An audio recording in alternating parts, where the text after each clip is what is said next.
All right, let's get straight to it. My one and only goal right now is to help you absolutely smash your CIMA P1 exam with a lot less stress and a whole lot more marks.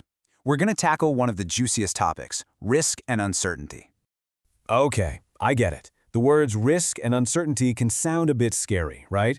But I promise you, by the end of this quick explainer, you're going to have the secrets to scoring some really easy marks. Honestly, this is a topic where you can seriously impress the examiner. So here's our game plan for today. We'll start by nailing the absolute foundations of risk. Then we'll get into the good stuff, like how to measure it and even how to put a price on perfect information.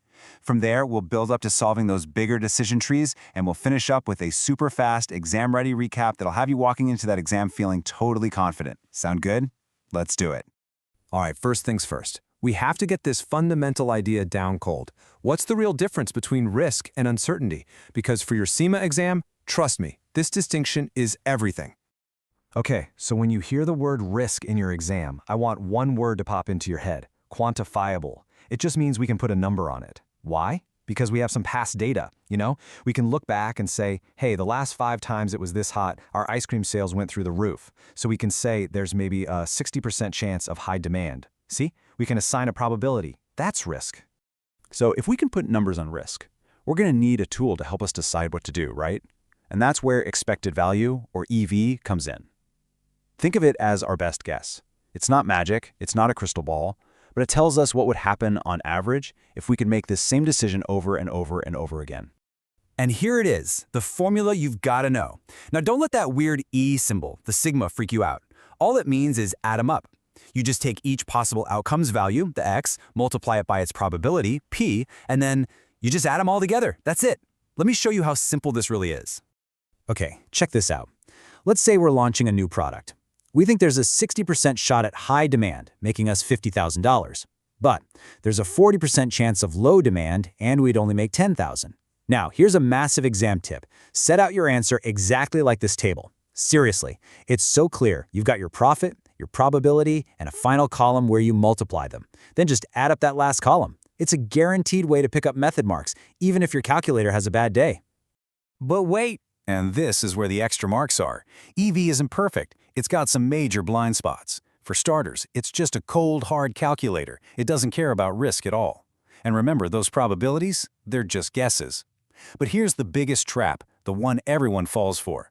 Our EV is $34,000, but we'll either make 50 grand or 10 grand. We will never actually make $34,000. It's just a long-run average, which makes it kind of dodgy for a massive, one-time decision, like building a whole new factory. Okay, so if EV just ignores risk, that's a problem. So how do we actually measure it, and how do different people, different managers, react to it? Let's peel back another layer of the onion here. The main tool for measuring risk is called standard deviation. And here's the best news you'll hear all day. You do not have to calculate it in P1. Pew. You just need to understand what it is. And it's simple. It just measures the spread of the outcomes. Think of it like a wobble. A project with a big wobble, you could make a fortune or lose your shirt. That has a high standard deviation, so high risk. A project with a tiny wobble, very predictable, has a low risk. That's all you need to know. Right. This is key. People are different, and so are managers. We kind of have 4 types of decision makers. First, the risk seeker. This is your optimist, the gambler. They use the maximax rule. They're always looking for the biggest possible prize. Then you have the risk-averse manager. This is the pessimist, playing it safe. They use maximin, choosing the best of the worst-case scenarios.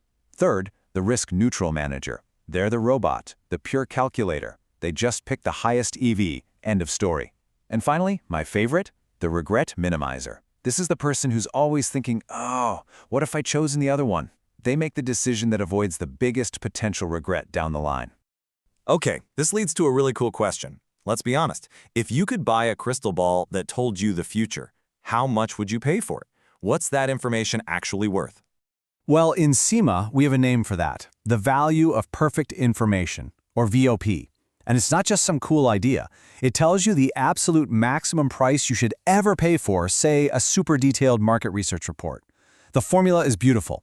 It's just the expected value you'd get if you knew the future, minus the expected value you have to settle for without knowing it. Okay, let's look at a proper exam-style problem. we've got two choices, Project A and Project B. A is the same one we've been looking at. B is different. It's great if demand is low, but pretty bad if demand is high. So the big question is, what's it worth to us to know for sure which way demand is going to go? Follow these 3 steps and you cannot go wrong. Step 1. What would we do right now with no extra info? Well, we know Project A's EV is $34,000.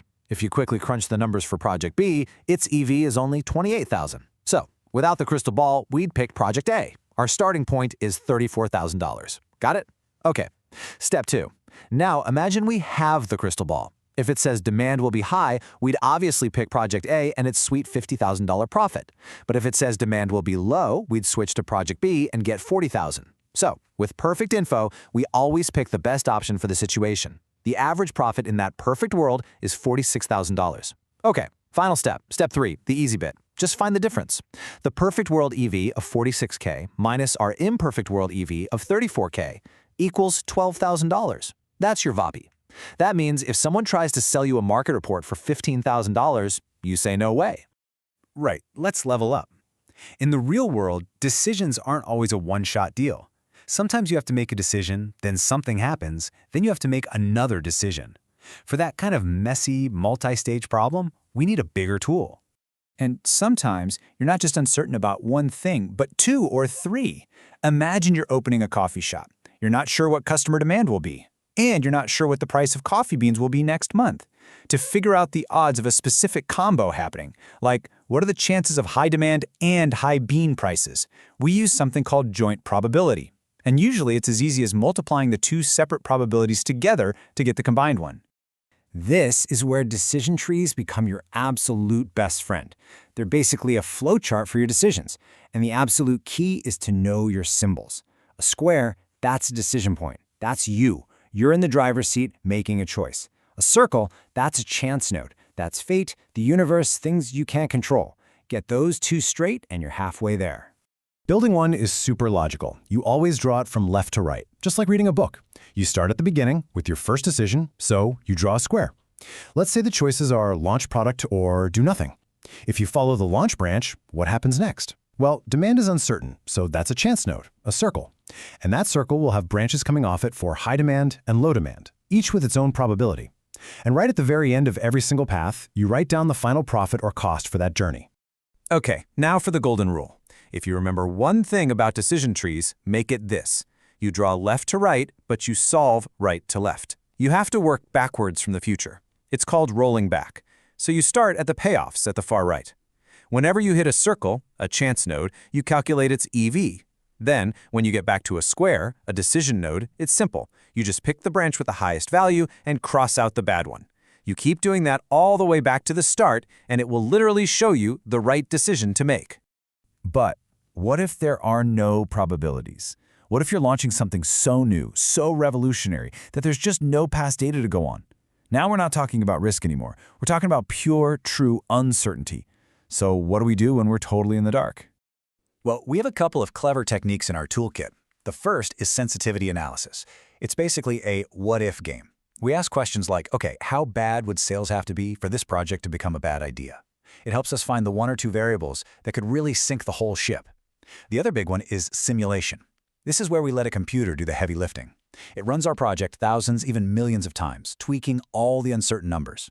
It won't spit out one single answer, but it'll give us a picture of all the possible outcomes and tell us something really useful, like there's a 15% chance this project will lose money. Phew.